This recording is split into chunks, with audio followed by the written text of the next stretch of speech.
नमस्कार, तहलका डिजिटल देख रहे हैं आप और मैं हूं आपके साथ नैना। चलिए रुक करते हैं बड़ी और अहम खबरों का। विकासनगर की यमुना नदी में मनमाने ढंग से सरकार को राजस्व का चूना लगाकर चांदी काटने वालों पर स्थानीय विधायक की सख्ती का एक और वीडियो सामने आया है, जिसमें विधायक अपने अंदाज में अपने पिछले बयान पर कायम नजर आ रहे हैं। दरअसल विकासनगर में बीते दिनों विधायक की सख्ती का वीडियो वायरल होने के बाद पुलिस ने एक्शन लिया, जिसके बाद खनन माफिया घुटनों पर आ गए। बता दें कि भाजपा विधायक मुन्ना चौहान ने अपने अंदाज में सख्ती दिखाते हुए क्षेत्र में अवैध खनन समेत ओवरलोडिंग, ओवर स्पीडिंग समेत मानकों को ताक पर रखकर काम करने वालों को चेतावनी दी है। बता दें कि बीते दिनों यमुना नदी में खुद विधायक मुन्ना चौहान द्वारा अवैध खनन में लिप्त बिना रवाने मानकों को ताक पर रखकर सरकार को चूना लगाते हुए मौके पर से ट्रैक्टर ट्रॉली को पकड़ा गया था, जिसके बाद खुद विधायक द्वारा फोन कर घटना और राजस्व चोरी की सूचना पुलिस को दी गई थी।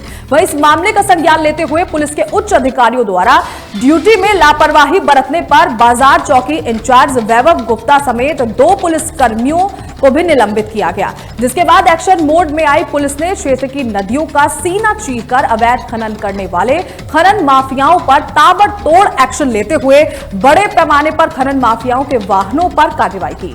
वहीं अब मामले में विधायक का एक और वीडियो सामने आया है, जिसमें बताया जा रहा है कि खनन माफियाओं द्वारा पुलिस एक्शन के बाद बंद पड़े कारोबार को सुचारू करने के लिए विधायक आवास की दौड़ लगाते हुए अपनी बात रखते नजर आ रहे हैं, जिस पर विधायक मुन्ना चौहान खनन माफियाओं को सख्ती से चेतावनी जारी करते हुए ये साफ कहते नजर आ रहे हैं कि क्षेत्र में ओवरलोडिंग, ओवर स्पीडिंग समेत अवैध खनन बिल्कुल भी बर्दाश्त नहीं किया जाएगा। सुनिए क्या कुछ कहना है भाजपा विधायक मुन्ना सिंह चौहान का। अवैध खनन के खिलाफ, ओवरलोडिंग के खिलाफ, ओवर स्पीडिंग के खिलाफ, और दूसरा ये है कि जो ट्रांसपोर्ट है उनको नियम कानून कायदे उसका बाकायदा इंश्योरेंस होना चाहिए, ड्राइवर के पास डीएल होना चाहिए, क्योंकि उसके बहुत फार रीचिंग इम्प्लीकेशन होते हैं। जैसे मान लीजिए एक्सीडेंट हो ही गया, फिर भी गाड़ी की फिटनेस है, गाड़ी का प्रॉपर ड्राइवर के पास ड्राइविंग लाइसेंस है, इंश्योरेंस है, तो कम से कम पीड़ित परिवार को एमएसीटी में हम मुआवजा तो सुनिश्चित कर सकते हैं। नहीं तो फिर ढूंढते रहो, बिना डीएल का ड्राइविंग इंश्योरेंस कंपनी हाथ खड़ा कर देती है। तो ये तमाम सारी चीज़ें मैंने इंश्योर करने को कहा, लेकिन एक बात मैं फिर से कह रहा हूँ कि मेरी सख्ती अवैध खनन के विरुद्ध है।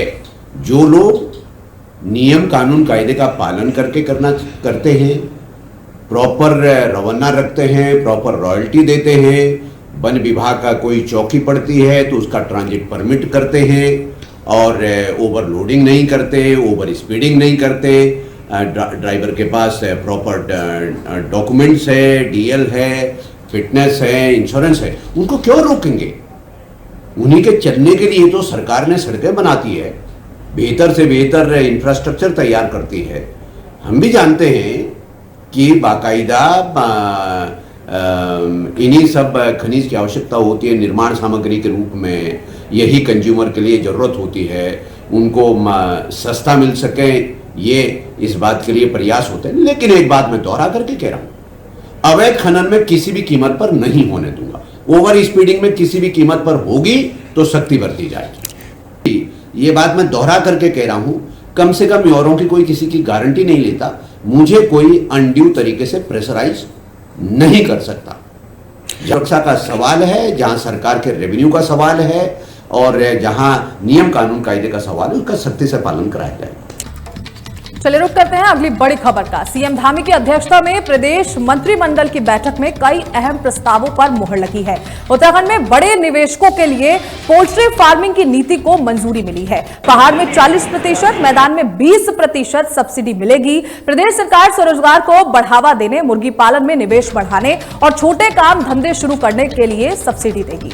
शुक्रवार को प्रदेश मंत्रिमंडल की बैठक में मुख्यमंत्री स्वरोजगार योजना 2.0 को मंजूरी दे दी गई। इस योजना में छोटा व्यवसाय करने वालों के लिए मुख्यमंत्री अति सूक्ष्म स्वरोजगार योजना को मर्ज कर दिया गया है। अब छोटा व्यवसाय शुरू करने के लिए 2 लाख रुपए से 25 लाख रुपए तक ऋण मिलेगा, जिस पर सरकार 10 से 30% तक सब्सिडी देगी। राज्य की एकल महिलाओं को 2 लाख रुपए तक कारोबार शुरू करने के लिए 1.5 लाख रुपए अनुदान मिलेगा। बैठक में मंजूर सीएम एकल महिला स्वरोजगार योजना के तहत पहले साल में 2000 महिलाओं को स्वरोजगार से जोड़ा जाएगा। महिलाएं 25,000 रुपए खाते में जमा कराकर व्यवसाय शुरू कर सकती हैं। सीएम पुष्कर सिंह धामी की अध्यक्षता में हुई बैठक में कुल 20 प्रस्तावों पर मुहर लगी। सचिव मंत्रिपरिषद शैलेश बगोली ने फैसलों की जानकारी दी है और इसी पर खास चर्चा के लिए हमारे साथ जुड़ेंगे हमारे सहयोगी दिग्विजय चौहान। दिग्विजय, जिस तरीके से आपने देखा कि देखिए कई सारे प्रस्तावों पर मुहर लगाई गई है, इसका क्या कुछ फायदा जनता को होने वाला और इस पर क्या कुछ खास जानकारी मिल रही है? और देखिए नैना, कल उत्तराखंड कैबिनेट की काफी महत्वपूर्ण बैठक हुई थी और इस बैठक में लगभग 20 प्रस्ताव आए थे और इन 20 प्रस्तावों को मंजूरी दी गई। इसमें कुछ महत्वपूर्ण प्रस्ताव भी है, जैसे आपने अभी जानकारी दी हमारे दर्शकों की, पोल्ट्री फार्म को लेकर के सरकार नई नीति ला रही है जिसमें इसको ठीक हरियाणा की तर्ज पर करने की कोशिश की जा रही है। लेकिन उससे पहले आपको ये भी बता दूं कि कल जो धामी कैबिनेट की बैठक हुई मुख्यमंत्री पुष्कर सिंह धामी की अध्यक्षता में, इसमें सबसे पहले जो ऑपरेशन सिंदूर हुआ था उसको लेकर के एक अभिनंदन प्रस्ताव लाया गया, जिसमें भारतीय सेना का अभिनंदन किया गया। इस पूरे मामले में जो पॉलिटिकल लीडरशिप है, जो फैसले रहे हैं, उसका अभिनंदन किया गया और उसके बाद ये 20 प्रस्ताव आए, इस पर चर्चा की गई और इन 20 प्रस्तावों में जो मुख्य प्रस्ताव है उनकी हम बात करें तो हरियाणा की तर्ज पर उत्तराखंड में जो बड़े पोल्ट्री फार्म है उनको खोलने का फैसला लिया जा रहा है, जिसमें इन्वेस्टमेंट करने पर जो आपको सब्सिडी होगी इसमें 40% सब्सिडी आपको पहाड़ के लिए और 30% सब्सिडी आपको मैदान के लिए मिलने वाली है। इसमें यह लक्ष्य रखा गया है कि लगभग 3500 से ज्यादा लोगों को इसमें एक उसके तहत रोजगार से जोड़ा जाए और पोल्ट्री फार्म को किस तरीके से डेवलप किया जाए, क्योंकि हम देखते हैं हरियाणा और पंजाब में पोल्ट्री फार्म का जो व्यवसाय होता है वो किसानों के लिए काफी महत्वपूर्ण बन जाता है। काफी उनके जो किसान है इसको लेकर के काफी सीरियस भी है। उत्तराखंड में इसको कैसे आगे बढ़ाएं, इस पर कैबिनेट ने फैसला लिया है। दूसरा जो सबसे महत्वपूर्ण फैसला जिसकी हम बात करें तो वर्चुअल रजिस्ट्री को लेकर के था। ना पिछले दिनों हमने देखा उत्तराखंड में वर्चुअल रजिस्ट्री की जैसे ही बात सामने आई, ये बात सामने आई कि सरकार पेपरलेस रजिस्ट्री करवाने जा रही है, तो उसके बाद जो वकील थे वो भी इसका विरोध कर रहे थे, हड़ताल पर चले गए थे, काफी दिनों तक वकीलों की हड़ताल रही। लेकिन इसमें अब कैबिनेट ने ये फैसला भी लिया है, इसको वर्चुअल एक तरीके से हम ये भी कह सकते हैं हम वर्चुअल रजिस्ट्री की तरफ जाने की नौबत क्यों पड़ी, तो धोखाधड़ी को रोकने के लिए जो सरकार का कहना है ये वर्चुअल रजिस्ट्री की दिशा में हम कदम आगे बढ़ा रहे हैं और इसमें मंजूरी ये दी गई है कि इससे लोगों को सुविधा होगी, फीस का भुगतान ऑनलाइन तरीके से होगा और वीडियो के माध्यम से ऑनलाइन उपलब्ध होकर के तमाम चीजें होंगी। और इसमें जो वकील हैं, चाहे वो स्टाम्प वाले हों या फिर टाइपिंग वाले हों, जिनको लेकर के आशंका थी कि वर्चुअल रजिस्ट्री से ये सभी लोग प्रभावित हो सकते हैं, उनको भी किस तरीके से मैनेज किया जाएगा, तो इसका भी एक पूरा खाका सरकार की तरफ से बनाया जाएगा।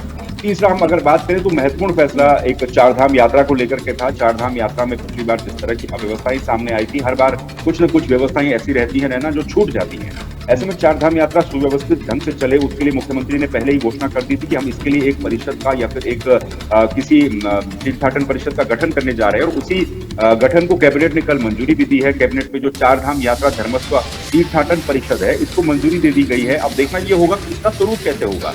हमने देखा 2017 में जब त्रिवेंद्र सिंह रावत प्रदेश के मुख्यमंत्री बने तो चारधाम यात्रा के संचालन के लिए उन्होंने देवस्थानम बोर्ड को लाने की कोशिश की।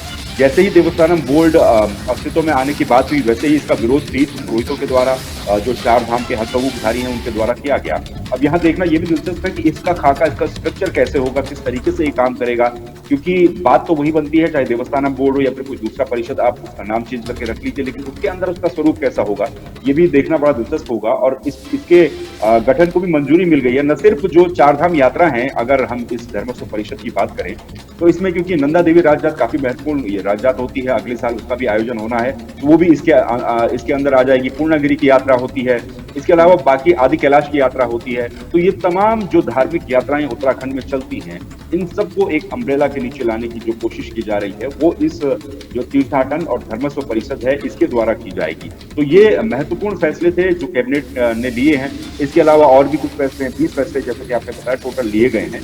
तो इसमें गौशालाओं के लिए 60% जो सब्सिडी है उसकी व्यवस्था भी सरकार के द्वारा की जा रही है। इसमें क्योंकि हम देख रहे हैं कि उत्तराखंड में सड़कों पर जो लावारिस गौवंश घूमते हैं उनकी संख्या काफी ज्यादा है और उनको किस तरीके से मैनेज किया जाए, उनको शेल्टर प्रदान हो या फिर उनके लिए किस तरीके से काम किया जाए। तो गौशालाओं के निर्माण के लिए 60% की सब्सिडी की बात आ रही है। और ये जो निजी भूमि पर बनने वाली गौशालाएं होंगी ये उनके लिए भी होगी, न सिर्फ सरकारी बल्कि निजी में भी जो बनेगी। और सरकार ने ये प्रस्ताव भी रखा है ना कि सरकार खुद लगभग 89 गौशालाओं को बनाने का प्रस्ताव सरकार के द्वारा इस पर रखा गया है। तो ये कुछ महत्वपूर्ण फैसले जो कैबिनेट के द्वारा लिए गए। दिग्विजय, जिस तरीके से ये कहावत सभी ने सुनी है कि पहाड़ का पानी और पहाड़ की जवानी कभी पहाड़ के काम नहीं आए, तो ये जो नीति है पहाड़ी क्षेत्रों में पलायन रोकने में कितनी मददगार साबित होगी? देखिए, पहाड़ को लेकर के पलायन को रोकने के लिए सरकार ने पलायन आयोग का भी गठन किया। तमाम तरह की बात होती है, योजनाओं को किस तरीके से इम्प्लीमेंट किया जाए कि पहाड़ के लोगों को और खासतौर पर रोजगार के क्षेत्र में वहां पर बढ़ावा मिले, इसको लेकर के कोशिश लगातार की जाती रही है नैना। और इसमें जो मुख्यमंत्री स्वरोजगार योजना है 2.0, इसको भी मंजूरी सरकार ने दी है। इसमें छोटा व्यवसाय करने के लिए जो सब्सिडी है उसका प्रावधान रखा गया है, किस तरीके से प्रोत्साहित किया जाए लोगों को व्यवसाय लगाने के लिए, उसका भी प्रावधान किया जा रहा है। लेकिन हमने इससे पहले भी देखे इस तरह की कई योजनाएं पहाड़ के लिए, खासतौर पर पहाड़ के लोगों के लिए। हमें याद है जब कोरोना का लॉकडाउन लगा था तो उसके बाद जो मैक्सिमम युवा उत्तराखंड के थे जो दूसरी जगहों पर आउट ऑफ उत्तराखंड काम किया करते थे, उन लोगों की जब जॉब्स चले गए तो उन लोग वापस उत्तराखंड में आए और उनको प्रोत्साहित करने के लिए मुख्यमंत्री स्वरोजगार योजना का शुभारंभ तब किया गया था। और उस दौरान कई सारे लोगों ने, कई सारे युवाओं ने उत्तराखंड के इसका लाभ भी लिया था, बहुत सारे लोगों ने। लेकिन एक हद तक कहीं ना कहीं एक लिमिटेशंस होती है ना, जहां पर देखते हैं हम ये योजनाएं धरातल पर इनको इम्प्लीमेंट करना बेहतरीन तरीके से वो काफी मुश्किल बन जाता है। तो मील का पत्थर तो साबित होगा ही ऑब्वियसली, लेकिन यहाँ पर सवाल ये भी बनता है कि आगे हम इसको किस तरीके से इम्प्लीमेंट करते हैं, ये काफी महत्वपूर्ण रहेगा, चाहे वो मुख्यमंत्री स्वरोजगार योजना हो। अब जैसे सरकार कह रही, जो कैबिनेट में फैसला लिया गया कि छोटा व्यवसाय शुरू करने के लिए 2 लाख से लेकर के 25 लाख तक का लोन जो है सरकार देगी उसमें, और लगभग 10 से 30% तक की सब्सिडी भी उसमें देगी। तो इस तरह की योजनाएं कोई नई नहीं है ना उत्तराखंड के लिए, पहले भी इस तरीके की योजना चल रही है। और एक महत्वपूर्ण बात मैं यहाँ पर कहना चाहूंगा कि इसी तरीके की एक मुख्यमंत्री सौर ऊर्जा योजना निकाली गई थी, जिसमें रूफटॉप सोलर प्लांट लगाने की बात कही गई थी। पहाड़ों में हम टिहरी डिस्ट्रिक्ट में देखते हैं तो काफी सारे लोगों ने, युवाओं ने उसमें इन्वेस्टमेंट किया अपना सोलर प्लांट लगाने के लिए। तो उसमें 1-2 योजनाएं चलती थी, एक केंद्र सरकार की तरफ से चलती थी और एक प्रदेश सरकार की तरफ से चलती थी। तो केंद्र सरकार जो योजना चला रही है प्रधानमंत्री सौर योजना वाली, उसकी सब्सिडी तो उन लोगों को मिल गई, लेकिन जो प्रदेश सरकार की सब्सिडी थी तो उसमें आवेदन इतने ज्यादा हो गए, लोग इतने ज्यादा जुड़ गए कि सरकार ने उस सब्सिडी को एक तरीके से बंद कर दिया। अब ऐसे में वो तमाम जिन्होंने वो सोलर प्लांट लगाए थे, उनके भविष्य के ऊपर एक बहुत गहरा संकट भी आ गया अगर उनको सब्सिडी नहीं मिलती है। बहुत लोगों के उससे पैसे फंस गए हैं और ये, क्योंकि अब सरकार को भी इस पर ध्यान देना चाहिए, इस मुद्दे को बहुत सीरियसली लेना चाहिए कि अगर आप इस तरीके से कोई योजना ला रहे हैं उसके बाद सब्सिडी बंद कर रहे हैं तो उसके ऐसा करने से उन युवाओं पर बहुत ज्यादा इम्पैक्ट पड़ेगा। तो यही वो तमाम बातें हैं जो आप सवाल पूछ रही कि कितना मील का पत्थर साबित होगा। तो ऑब्वियसली अगर योजनाएं सही तरीके से, चरणबद्ध तरीके से धरातल पर उतरती हैं, सब्सिडीज मिलती हैं, युवा प्रेरित होते हैं, कोई भी अपना व्यवसाय शुरू करते हैं, तो उसका उन युवाओं को ही लाभ मिलेगा और उत्तराखंड की इकोनॉमी को उसका लाभ मिलेगा। लेकिन इसको इम्प्लीमेंट करने पर बात है ना, किस तरीके से इसको इम्प्लीमेंट किया जा रहा है और भविष्य में कैसे इसको कैरी ऑन किया जा रहा है। हमने ऐसी कई योजनाएं देखी जो शुरू तो हो गई लेकिन उसके बाद लंबा नहीं चल पाई, क्योंकि उसमें अव्यवस्थाएं काफी ज्यादा हो जाती है। ठीक है दिग्विजय, जुड़े रहिए हमारे साथ। रुक करते हैं अगली बड़ी खबर का। सरकारी तंत्र में किसी भी प्रकरण को सुलझाने की अपनी एक प्रक्रिया है और इसी प्रक्रिया के जरिए न्याय की भी उम्मीद की जाती है। लेकिन लोक निर्माण विभाग से जुड़ा एक पत्र सामने आया है जिसमें न्याय पाने के लिए एक दैवीय सहारा लेने की बात कही गई है। मामला लोहाघाट अधिशासी अभियंता के कार्यालय का है, जहां अपर सहायक अभियंता की सेवा पुस्तिका गायब हुई तो कार्यरत कर्मचारी अपने अनोखे सुझाव लेकर अधिशासी अभियंता के पास पहुंच गए। इसके बाद एक पत्र सामने आया जिसमें सभी को हैरान कर दिया। दरअसल लोक निर्माण विभाग के लोहाघाट स्थित अधिशासी अभियंता कार्यालय से जुड़ा एक ऐसा पत्र वायरल हो रहा है जो हर किसी को हैरान कर रहा है। हैरानी इसलिए क्योंकि इसमें एक इंजीनियर को न्याय दिलाने के लिए एक अनोखे तरीके का जिक्र किया गया है। इसमें अपर सहायक अभियंता की सेवा पुस्तिका के गायब होने पर न्याय के लिए दैवीय आस्था का सहारा लेने की बात की गई है। इस मामले में अधिशासी अभियंता आशुतोष कुमार कहते हैं कि उनको कई तरह के प्रस्ताव मिले थे लेकिन उन्होंने इस पर कोई कार्रवाई नहीं की। उन्होंने कहा कि वो इस मामले की जांच करवाएंगे ताकि कर्मचारी की सेवा पुस्तिका मिल सके। अधिशासी अभियंता आशुतोष कुमार ने साफ किया है कि उन्होंने आदेश जारी नहीं किया। वैसे अधिशासी अभियंता लोहाघाट के कार्यालय के नाम से जो कार्यालय आदेश वायरल हो रहा है उसमें लिखा गया है कि अपर सहायक अभियंता जयप्रकाश की सेवा पुस्तिका गायब होने के बाद सभी कर्मचारियों को अपने घर से 2 मुट्ठी चावल मांगकर मंदिर में डालना है ताकि इस पर देवता न्याय कर सके। यही नहीं, इसमें सभी कर्मचारियों को 17 मई को कार्यालय में उपस्थित होकर 2 मुट्ठी चावल जमा करने के भी निर्देश दिए गए। हालांकि अधिशासी अभियंता आशुतोष कुमार ने तो साफ तौर पर यह कह दिया है कि वायरल पत्र में उनके साइन ही नहीं है। अब जांच के बाद यह स्थिति साफ हो पाएगी। ये पत्र कैसे वायरल हुआ, इसमें अधिशासी अभियंता के हस्ताक्षर कैसे आए और सबसे बड़ी बात यह कि कार्यालय से कर्मचारी की सेवा पुस्तिका गायब कैसे हुई। तो दिग्विजय, जिस तरीके से आपने सुना कि देखिए ये पत्र जो है वो लगातार वायरल हो रहा है, लोक निर्माण विभाग के पत्र में न्याय पाने के लिए दैवीय सहारा लेने की बात कही जा रही है, तो इसका क्या असर पड़ता दिख रहा होगा और क्या कुछ खास जानकारी इस पर मिल रही है?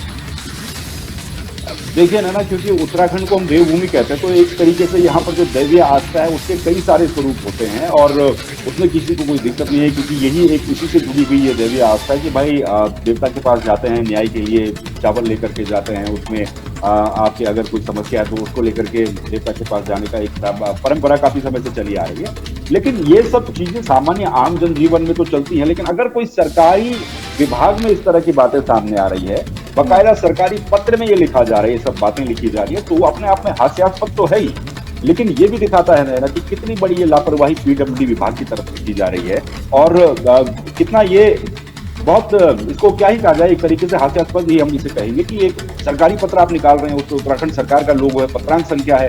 अगर आपने जैसा बताया कि जो इंजीनियर आशुतोष कुमार है वो ये कह रहे हैं कि उसके साइन नहीं है, तो वो पत्र तो स्क्रीन पर चल ही रहा है और सोशल मीडिया पर भी हर जगह पर है, जो बड़े बड़े अखबार है, बड़ी बड़ी वेबसाइट है, सभी इसको रिपोर्ट कर रहे हैं। भाई इस तरीके का ये एक हास्यास्पद प्रकरण है जो उत्तराखंड के सामने है पीडब्ल्यूडी डिपार्टमेंट, तो वो सेवा पुस्तिका को ढूंढने की बजाय और उसको उसकी लापरवाहियों पर ध्यान देने की बजाय आप देवता की शरण में आ रहे हो। इसका मतलब आप ये कहने की कोशिश कर रहे हो कि भाई पीडब्ल्यूडी खासतौर पर लोहाघाट का जो खंड है, उनका जो विभाग है, वो देवता के भरोसे चल रहा है और देवता ही उसमें न्याय दिलाएंगे, देवता ही देखेंगे कि कहाँ वो पुस्तिका गई, कौन उस पुस्तिका को लेकर के गया। आपकी आस्था हो सकती है वो अपनी जगह एक अलग इशू हो जाता है। आप ये भी कर सकते थे, अगर आपको इसी आस्था पे विश्वास रखना था कि आप आपस में बैठ जाते 4-5 लोग, इसको अंदर ही अंदर आप लोग को बात कर लेते, लेकिन बकायदा सीरियसनेस देखिए आप पीडब्ल्यूडी डिपार्टमेंट की। इसके लिए एक पत्र निकाला जा रहा है, उसमें लिखा जा रहा है कि सब अपने अपने घर से कल जब ऑफिस आएंगे तो 2-2 मुट्ठी चावल लाएंगे, वो चावल हम मंदिर में चढ़ाएंगे, उसके बाद देवता जो है न्याय करेंगे और देवता पता लगाएंगे जो उत्तर पुस्तिका कहाँ गई। तो ये बड़ा हास्यास्पद है, बहुत जिसे हम कहेंगे कि असंवेदनशील बात है जो अधिकारियों के द्वारा की गई है। हालांकि उसके बाद स्पष्टीकरण इससे तमाम तरह के सामने आ रहे हैं जब से ये बात सोशल मीडिया पर वायरल हुई है और आप इस पर रिएक्शन देखेंगे सोशल मीडिया पर तमाम लोगों का, तो हर कोई यही कह रहा है कि भाई ये क्या बात हुई। एक सरकारी डिपार्टमेंट अपने कर्मचारियों से कह रहा है कि सेवा पुस्तिका गायब हो गई, तो उसको ढूंढने के लिए आप 2-2 मुट्ठी चावल लेकर के आएंगे। अब इस आदेश को उसके बाद रद्द तो कर दिया गया। आज ये पूरा कार्यक्रम होना था, जो तमाम जो कर्मचारी इस विभाग में काम करते हैं उन्हें आज के दिन अपने घर से 2-2 मुट्ठी चावल लेकर के जाने थे, लेकिन अंत समय में इसको रद्द कर दिया गया और इस पे स्पष्टीकरण भी मांगा गया है। जो बड़े अधिकारी उनके हैं उनकी तरफ से स्पष्टीकरण मांगा गया है। अब स्पष्टीकरण भले ही आप मांग ले, लेकिन आप एक तरीके से पूरे विभाग की किरकिरी एक तरीके से करवा चुके हैं पीडब्ल्यूडी डिपार्टमेंट की, खासतौर पर लोहाघाट की। उसके बाद आप कितने भी स्पष्टीकरण मांगे, लेकिन ये आपकी असंवेदनशीलता को दिखाता है, आप कितने सेंसिटिव है, कितने संवेदनशील है, खासतौर पर सरकारी मामलों में। अगर आपको पत्रांक संख्या डाल करके, डेट डाल करके, साइन करके, उसकी प्रतिलिपि किस किस को जारी है वो डाल करके ये तमाम बातें लिखनी पड़ रही हो, तो इससे हम अंदाजा लगा सकते हैं कि उत्तराखंड के जो सरकारी विभाग हैं किस तरह से काम कर रहे हैं, किस तरह से भगवान भरोसे और देवताओं के भरोसे चलते हैं। बहुत बहुत शुक्रिया खास जानकारी देने के लिए और हमारे साथ खबरों में बने रहने के लिए। तो खास और अहम खबरों में फिलहाल इतना ही। खबरों को देखने के लिए बने रहे तहलका डिजिटल के साथ। नमस्कार।